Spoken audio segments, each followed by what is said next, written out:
Hello friends, welcome to bonafide Gyaan. आज जिस topic पे मैं बोलने जा रहा हूँ वो है डिफ़ॉल्ट बेल।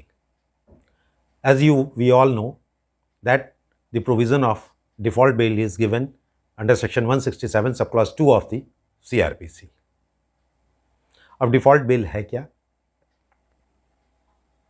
तो it is right to bail which accrues when the police fails to complete investigation within a specified period with respect to a person who is in judicial custody.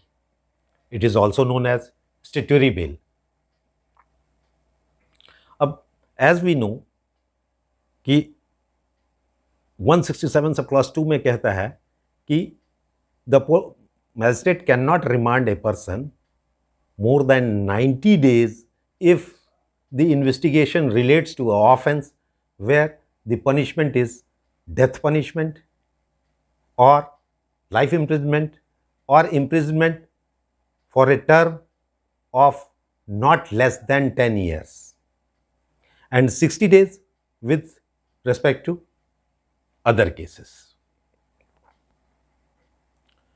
अब आपको समझने के लिए यहाँ है कि यदि कोई व्यक्ति जेल में है और उस ऐसे ऑफेंस का वो अभियुक्त है जिसमें जो सजा है वो 10 साल से अधिक है या लाइफ इम्प्रिजनमेंट है या डेथ पनिशमेंट है, तो वैसे केसेस में यदि पुलिस 90 डेज में चार्जशीट नहीं करती है और वो उस पीरियड में जेल में है तो he shall be released on bell.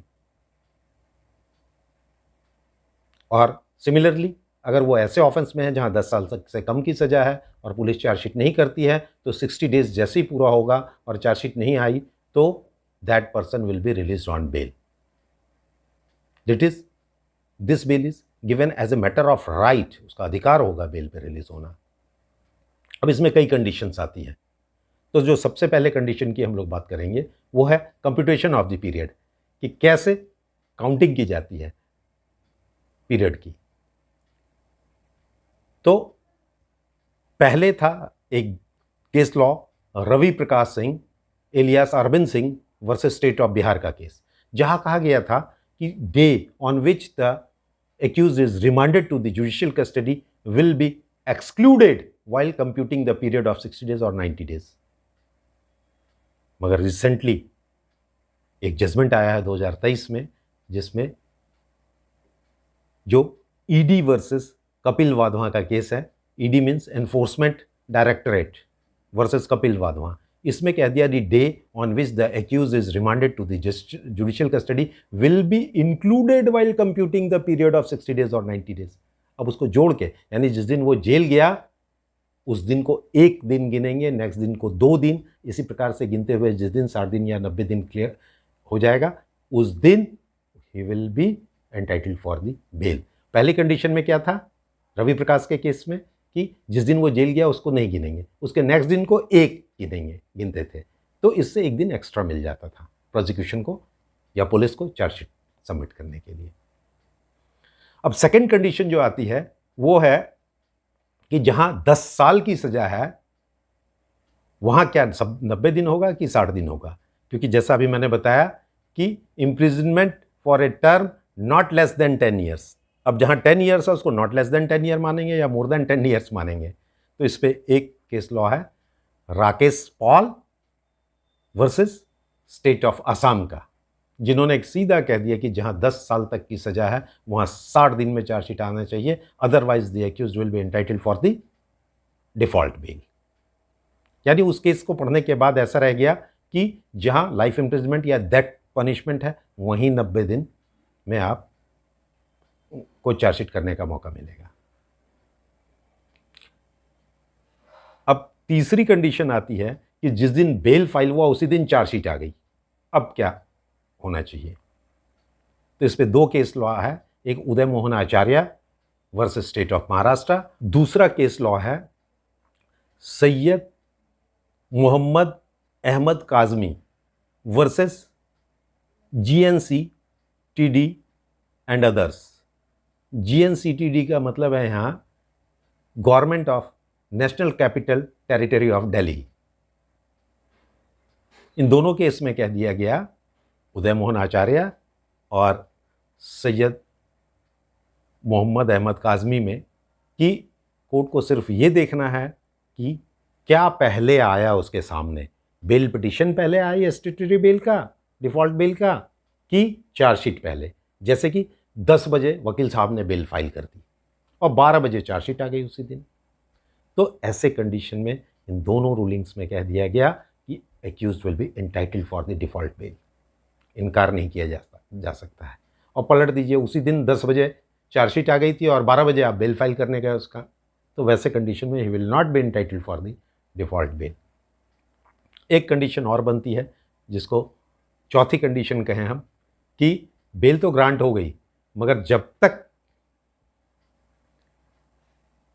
Bail bond लेके आते हो तब तक चार्जशीट आ गया, तब क्या करेंगे?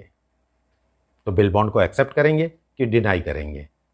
तो इस पे भी एक केस है विक्रम पाल वर्सेस स्टेट ऑफ बिहार का, जिसमें कहा गया कि डिनाई नहीं कर सकते हैं, the court will have to accept the bail bond. अब एक पांचवी कंडीशन बनती है जिसमें कहा गया कि एक्यूज्ड एक केस में जेल में था, बाद में किसी दूसरे केस के आईओ को पता लगा कि वो जेल में बंद है, तो उसने एक रिक्वेशन लगाया कि उसको दूसरे केस में भी, सब्सिक्वेंट केस में भी रिमांड कर दिया जाए, और रिमांड का आदेश भी हो गया। मगर फिजिकली कभी एक्यूज प्रोड्यूस नहीं हुआ उस कोर्ट में जहां वो वांटेड था, और इधर पहले केस में अभियुक्त की बेल हो गई। जब रिलीज गया जेल पे तो कहा भाई साहब इसको नहीं छोड़ सकते, ये तो उस केस में भी रिमांडेड है। तो यहां पे कहा गया कि नहीं साहब, because he has not been physically produced in that very case, इसीलिए the accused should be released, because वहां कहा गया अरेस्ट जो है उसकी नहीं हुई, ही इज इन कस्टडी। मतलब उस जजमेंट में एक और बात कही गई कि every arrest is followed by custody, but every custody is not followed by arrest, not vice versa. Arrest is custody but followed by custody, but not vice versa. और कहा कि इसको बेल दे दिया जाए, रिलीज़ किया जाए। हाँ, अगर उसमें वांटेड है तो पुलिस फिर उसको अरेस्ट कर ले और उसमें ले जाए जेल, मगर he can not be detained because he has not been physically produced in that court. एक छठी, हाँ, ये आया Manoj versus state of Madhya Pradesh के केस में। तो आपके बहुत काम आएगा साहब कि आपका क्लाइंट है, एक्यूज है, क्लाइंट है, वो जेल में है और किसी केस में रिमांड लगा है उसकी, और उसमें फिजिकली प्रोड्यूस नहीं हुआ है, तो आप ले सकते हैं साहब, ये Manoj versus state of Madhya Pradesh में ऐसा कहा गया, I should be released, my client should be released from the jail. ठीक है।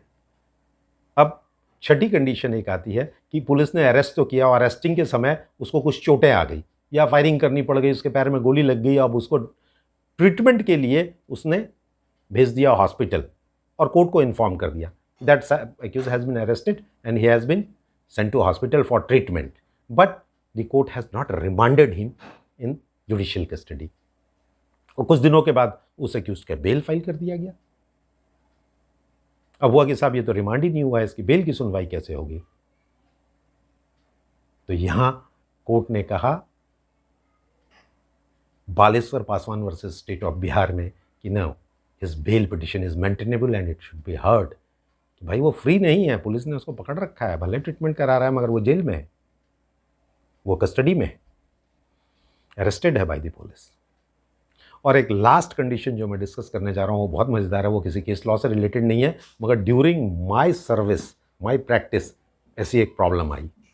उसमें हुआ क्या कि एक व्यक्ति बेल के लिए सेशन में गया, सेशन कोर्ट ने उसको बेल ग्रांट भी कर दी और ये कह के ग्रांट कर दिया कि he is granted bail but the bail bond will be accepted after the framing of the charge.